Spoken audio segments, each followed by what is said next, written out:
गौतम बुद्ध और उंगलीमार की कहानी। बहुत सालों पहले भारत में मगध नाम का एक राज्य था। वह राज्य बहुत ही संपन्न था। राज्य में एक सोनापुर नाम का गांव था, जहां के लोग अपना सारा काम दिन में किया करते थे, लेकिन रात होते ही सारे लोग अपने घर के अंदर चले जाते और कोई भी रात के समय अपने घरों से बाहर नहीं निकलता था। लोग ऐसा बस एक ही कारण से किया करते थे, और वह था उंगलीमार।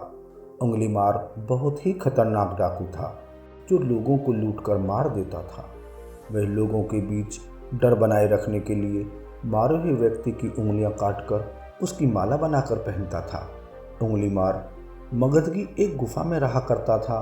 वह जिस जंगल की गुफा में रहता था, लोग वहां गुजरने से भी डरते थे, क्योंकि सबको उंगलीमार से बहुत डर लगता था। एक दिन गौतम बुद्ध सोनापुर गांव से गुजर रहे थे कि तभी उन्होंने लोगों को चिंतित देखा। लोगों को इस तरह से परेशान देखकर गौतम बुद्ध ने उन सबसे पूछा, क्या बात है, आप सब इतने डरे हुए क्यों हो?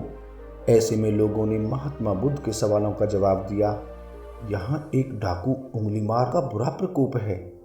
वह लोगों को लूटकर मार देता है और उनकी उंगलियों को काटकर उसकी माला बनाकर पहन लेता है। इसलिए हमारे गांव के लोग बेहद डरे हुए हैं। अब आप ही बताइए कि हम क्या करें? अच्छा, ऐसी बात है, तो फिर वह उंगलीमार रहता कहाँ है? महात्मा बुद्ध ने लोगों से पूछा। ऐसे में एक व्यक्ति सामने आया और महात्मा बुद्ध को बोला, वह जंगलों में रहता है। जंगलों के अंदर एक गुफा है, जिसके अंदर उंगलीमार रहता है। यह सब सुन लेने के बाद महात्मा बुद्ध उंगलीमार से मिलने जंगल की ओर चल पड़े।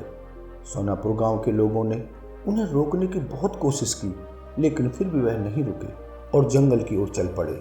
जैसे ही वह जंगल के पास जा पहुंचे, तब उंगलीमार अपनी गुफा में से निकलकर हाथ में तलवार लिए खड़ा हो गया। गौतम बुद्ध ने उंगलीमार को अनदेखा किया और आगे बढ़ चले। यह देखकर उंगलीमार बुद्ध का पीछा करने लगा। पीछा करते करते उंगलीमार जोर से चिल्लाकर बोला, हे सन्यासी, रुक जा। मैं तो रुक गया, तुम कब रुकोगे? तुम अपनी यह हिंसा कब बंद करोगे? महात्मा बुद्ध ने कहा। ऐसे में उंगलीमार क्रोधित हो गया। फिर उसने गौतम बुद्ध से कहा, सन्यासी, तुम मुझे जानता नहीं है। मैं इस राज्य का सबसे शक्तिशाली मनुष्य हूँ। मैं नहीं मानता कि तुम सबसे शक्तिशाली मनुष्य हो, गौतम बुद्ध ने कहा। यह सुनकर उंगलीमार बोला, अच्छा, अगर ऐसी बात है तो तुम ही बताओ कि मैं ऐसा क्या करूं जिससे तुम मानोगे। तब महात्मा बुद्ध ने कहा, तुम जाओ और उस सामने वाले पेड़ से 10 पत्तियां तोड़कर लाओ। महात्मा बुद्ध के कहने पर उंगलीमार ने वही किया। वह पेड़ के पास गया और उसमें से 10 पत्तियां तोड़ लाया। फिर बुद्ध ने कहा, जाओ, अब इन पत्तियों को वापस उस पेड़ में जोड़ दो। यह सुनकर उंगलीमार अचंभित हो गया और उसने महात्मा बुद्ध से कहा, यह कैसा बेहुदा मजाक है? भला कोई पत्तियों को तोड़कर वापस पेड़ से जोड़ सकता है क्या?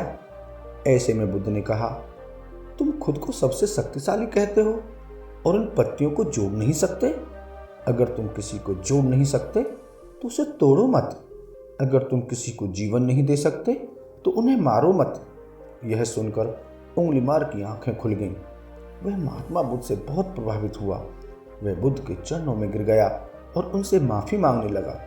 इसके बाद से उंगलीमार ने बुरे काम करना छोड़ दिया और वह महात्मा बुद्ध का शिष्य बन गया। इस कहानी से हमें यह सीख मिलती है कि इंसान चाहे कितना भी बुरा क्यों ना हो, वह बदल सकता है। तो यह थी गौतम बुद्ध की मॉरल स्टोरी।